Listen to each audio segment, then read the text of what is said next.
नमस्कार दोस्तों, मैं अनिल राय आपका अपने YouTube चैनल मैक्स वेल्थ में स्वागत करता हूं। आज हम देखेंगे कि ये वीक जो है पूरा वीक कैसा रहा और अगले वीक में क्या लेवल्स होंगे जो हमें निफ्टी और बैंक निफ्टी में ट्रेड करने के लिए सही रहेंगे। किस तरीके से मार्केट पैन आउट हो सकता है और हम उसकी बात करेंगे। आइए चलिए स्क्रीन पर चलते हैं। ये देखिए निफ्टी का ये चार्ट है।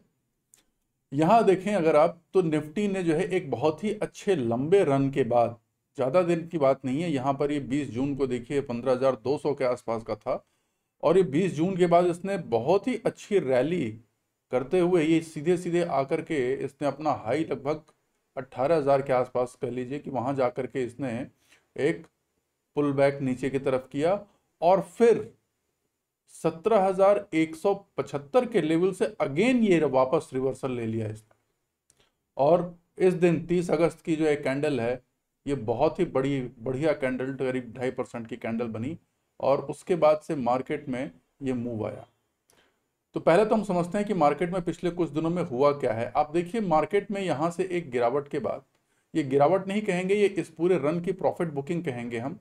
हालांकि न्यूज़ बहुत थी कि ग्लोबल लेवल्स पर जो है मार्केट गिर सकता है, कैसे हो सकता है, तो वो सारी चीज़ें मार्केट ने डिस्काउंट कर दी और यहाँ से फिर वो ऊपर की तरफ आ गया। और ये कैंडल जो देख रहे हैं, बड़ी कैंडल, इस हफ्ते पिछले कुछ दिनों बहुत ही गैप अप गैप डाउन रहा है। तो ये देखिए यहाँ से गैप डाउन हुआ और यहाँ के बाद लगभग फिर उसके बाद गैप अप हुआ और उसके बाद बड़ी कैंडल बनी। तो ये जो है इसके बाद के दिनों को देखिए, 1 2 3 4 5, ये जो 5 दिन पूरा पूरा एक वीक जो है आप देखिए ये इनसाइड कैंडल के अंदर है, यानी इस बड़ी कैंडल के रेंज के अंदर ही सारा दिन रहा। अब ये जो है क्या, ये एक मार्केट में ये कंसोलिडेशन का फेज था जहां पर ये क्रॉस करके ऊपर निकला, बट आज के दिन ये रेड कैंडल बन रही है, यहां पर दबाव देखा जा सकता है क्लियरली। अब एक बार हम थोड़ा सा ग्लोबल मार्केट में देख लेते हैं और फिर इसके बारे में आएंगे, हम अगेन निफ्टी पर आएंगे। ग्लोबल मार्केट में देखते हैं यूएस जो डाउ है, डाउ फ्यूचर्स में क्या पोजीशन रही। देखिए डाउ फ्यूचर्स अपने इस फॉलिंग ट्रेजेक्टरी को बहुत दिनों से करते हुए यहाँ पर अगर हम देखें तो इसने अपना एक हायर लो बनाया है। पिछले का इसका स्ट्रक्चर देखिए तो लोअर लो लोअर हाई बना रहा है, ये लोअर लोज हैं, ये लोअर हाइज बन रहे हैं यहाँ पे। लेकिन यहाँ पर अगर हम देखें, यहाँ पर लोअर लोज बने, लोअर हाइज बने, ये लोअर हाई रहा लोअर। यहाँ पर इसने क्या किया, यहाँ पर इसने इसके मुकाबले एक हायर हाई बनाया और यहाँ भी एक ये हायर लो बना है। ठीक है, ये हायर लो का स्ट्रक्चर यहाँ दिख रहा है। अब ये ट्रेंड लाइन जो है ये ऑलरेडी ब्रीच कर चुकी है, फॉलिंग ट्रेंड लाइन को ये कवर कर चुका है। यहाँ पर मार्केट अभी लाइव है 344 पॉइंट्स के साथ, तो मंडे को हमारे लिए भी एक अच्छी खबर हो सकती है ये। और यहाँ पर आप देखें कि ये अगर यहाँ से ऊपर की तरफ चलता है और अगर अपनी इस फॉलिंग ट्रेंड लाइन को क्रॉस करके इस लेवल को यानी 34,280 अगर ये क्रॉस कर जाता है, ठीक है, तो ये एक नया हाई बनाएगा। तो यानी कि जो इसका फॉलिंग स्ट्रक्चर था वो चेंज हो जाएगा और मार्केट फिर एक अपने नई हाईज के पास जाएगा। मतलब क्या है, मतलब ये है कि ये अपने जितने भी बुरे चीज़ें थी सबको डिस्काउंट कर चुका। बट अभी नहीं कह सकता क्योंकि सितंबर में अभी फिर रेट हाइक होने की बात है और रेट के लिए मीटिंग्स होंगी, फेड की मीटिंग होगी, तो उसमें फिर रेट हाइक की बात होगी। अब वो रेट हाइक कितनी हो सकती है, पिछले जो आप कहिए कि जो सिंपोजियम था इसमें, यहाँ पर पॉवेल ने कह दिया था वहाँ पर कि भैया हम बहुत ही अप्रत्याशित रूप से, अनएक्सपेक्टेड रूप से जो है हम इसको बढ़ा सकते हैं, जैक्सन होल वाली जो कॉन्फ्रेंस थी वहाँ पर। अब रियलिटी में सितंबर में ये कहाँ पर इसको बढ़ाएंगे, उसके हिसाब से मार्केट क्या रिएक्ट करेगा वो हम देखेंगे। बट अभी तक मार्केट का जो मूवमेंट है वो कहीं ना कहीं एक कॉन्फिडेंस दिखा रहा है, मार्केट चीज़ों को पचा चुका है यहाँ पर। अब जरा यूएसडी आईएनआर भी देख लेते हैं कि यूएसडी आईएनआर के में यहाँ इंडिया में किस तरीके का हो रहा है। देखिए इसने एक हाई बनाया था 80.2 का, ऑल टाइम हाई बनाया 80.2 और यहाँ से अब ये देखें अगर हम तो ये जो इसकी ग्रोथ थी यहाँ पर इसने बहुत तेजी से इस ट्रेंड लाइन को काट करके ऊपर से ग्रो किया, उसके बाद सडनली आया इस ट्रेंड लाइन पर सपोर्ट लेकर के अगेन अभी ये इसी ट्रेजेक्ट्री में घूम रहा है इस रेंज के अंदर। लेकिन हमें दिख रहा है कि ऊपर से कहीं ना कहीं इसमें एक गिरावट की संभावना दिख रही है और जैसे ही ये यहाँ से इस लाइन को यानी कि 79 के नीचे क्लोज हो जाएगा तो ये एक इंडिकेशन करेगा कि हमारे यहाँ रुपया स्ट्रांग हो जाएगा, और इसका मतलब एक इनफ्लो का इंडिकेशन करेगा कि जो आउटफ्लो है वो कम हो रहा है और इनफ्लो जो है वो बढ़ने की संभावना है। तो ये एक हमको एक सपोर्ट मिल सकता है यहाँ पर। और अब थोड़ा सा अब आ जाते हैं अगेन निफ्टी के ऊपर में। तो निफ्टी में मार्केट किस तरीके से पैन आउट, सीएनएक्स यूएस जो है नास्दाक के फ्यूचर्स देख लीजिए, नास्दाक के फ्यूचर भी सेम मिमिक कर रहे हैं, ये भी ऊपर की तरफ से बढ़ रहे हैं। तो आईटी जो है वो भी अपना जो है एक स्ट्रेंथ दिखाने की तैयारी में है। अब आइए निफ्टी में देखते हैं, निफ्टी के अंदर क्या रहा, थोड़ा सा जूम आउट करके देखते हैं। निफ्टी में भी सेम यही स्ट्रक्चर था, हायर लोअर हाइज और लोअर लोज बन रहे थे, लेकिन यहां पर आप देखें कि अभी भी ये पैटर्न वही है, केवल फर्क क्या हो गया कि यहां पर एक लोअर लो नहीं बना, यहां पर एक हायर लो बना है, इसके नीचे मार्केट नहीं आया है, मार्केट यहीं से रिवर्स करके ऊपर चला गया। अगर ये अपनी इस ट्रेंड लाइन को सस्टेन करता, अगर इस ट्रेंड लाइन के ऊपर मार्केट टिक जाता है तो फिर ये एक नया स्ट्रक्चर बन सकता है। अब इसका स्ट्रक्चर क्या होगा ये देखिए, हमने कुछ प्राइस एक्शन लेवल्स इस पर मार्क किए हुए हैं। वो हमारे प्राइस एक्शन लेवल्स कैसे हैं, ऊपर की तरफ देखें तो ये जो कैंडल का हाई है 18,000 एग्जैक्टली, जहां से रिवर्सल हुआ था 18,000 एक हमारे लिए एक रेजिस्टेंस का काम कर सकता है। वहां पर जो है जो ऑप्शन सेलर्स हैं वो स्ट्रांगली अपना एरिया डिफेंड करेंगे। उसके ऊपर इस प्रीवियस स्विंग हाई का जो है 18,100 के आसपास का वहां पर ये करेगा, फिर उसके 100 ऊपर के आसपास 18,200 जो पिछला स्विंग हाई है यहाँ पर, ये भी एक साइकोलॉजिकली एक रेजिस्टेंस का काम करेगा। फिर यहाँ इसका प्रीवियस अगेन स्विंग हाई 18,400 से थोड़ा नीचे 18,340 के आसपास का एरिया जो है वो एक अगेन एक रेजिस्टेंस का काम करेगा।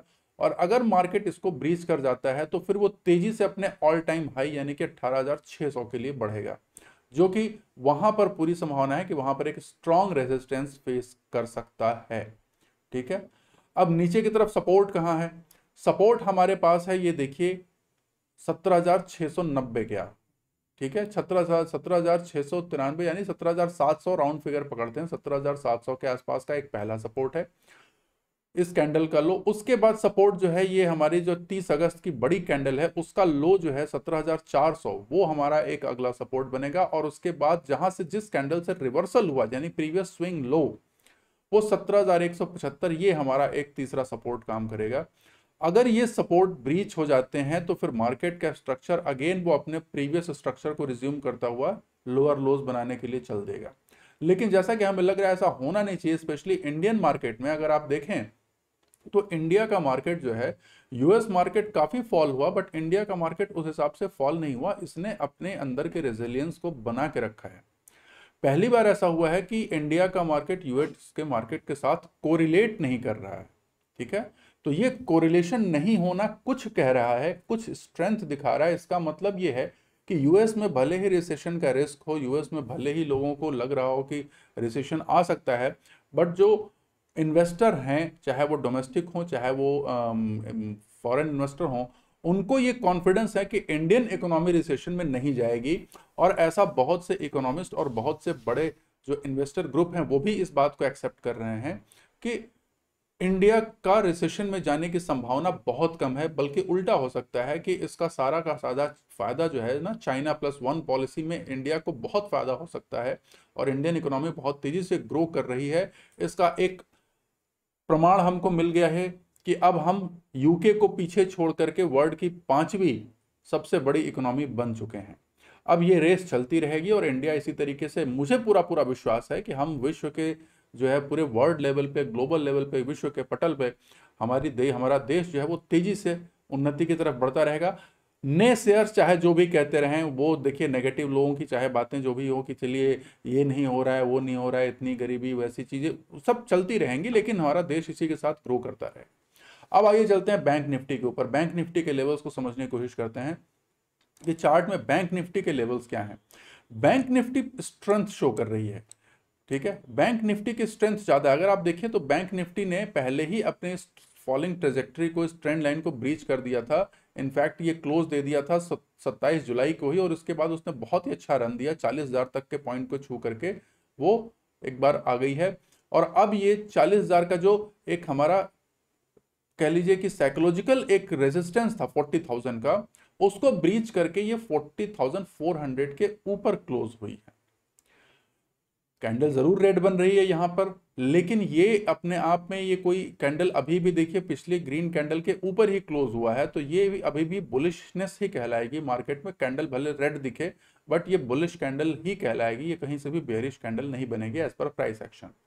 अब हमारे पास लेवल्स क्या है, लेवल्स देखिए हमारे पास है R1 हमारा 41,000 एक साइकोलॉजिकल हमारा रेजिस्टेंस का काम करेगा, और उसके बाद 41,800 जो हमारा बैंक निफ्टी का ऑल टाइम हाई है, जो कि बैंक निफ्टी ने अचीव किया था कब, इसको थोड़ा सा हटाते हैं तो हमें दिख जाएगा, ये अचीव किया था 25 अक्टूबर 2021 को। उसको हो सकता है कि बहुत ही जल्दी इसको टच कर ले अगर मार्केट में सब कुछ ठीक ठाक रहा तो हम अभी लॉन्ग की तरफ ही प्ले करेंगे, बुलिश की तरफ प्ले करेंगे जब इस अपने हाई के ऊपर निकलेगा, यानी 40,600 के ऊपर जब निकलने की कोशिश करेगा मार्केट, तो हम बीच में कोई ट्रेड नहीं लेंगे। हमेशा जैसा हम करते हैं कि प्रीवियस कैंडल के हाई के ऊपर जब ये निकलेगा तब लॉन्ग के लिए प्ले करेंगे, इसके नीचे आएगा तो शॉर्ट के लिए प्ले करेंगे। पहला टारगेट हमारा रहेगा 39,675 का।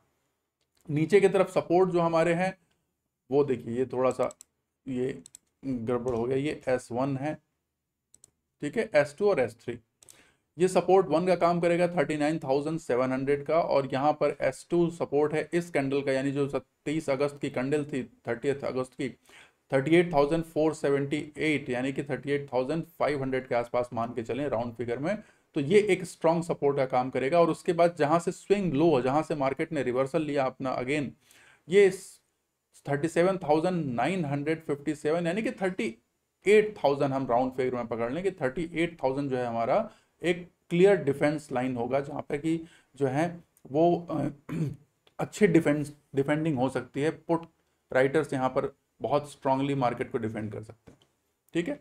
तो ये हमारे आने वाले समय में अगले हफ्ते के लेवल्स हो गए, और ये हम इसी के हिसाब से ट्रेड करेंगे।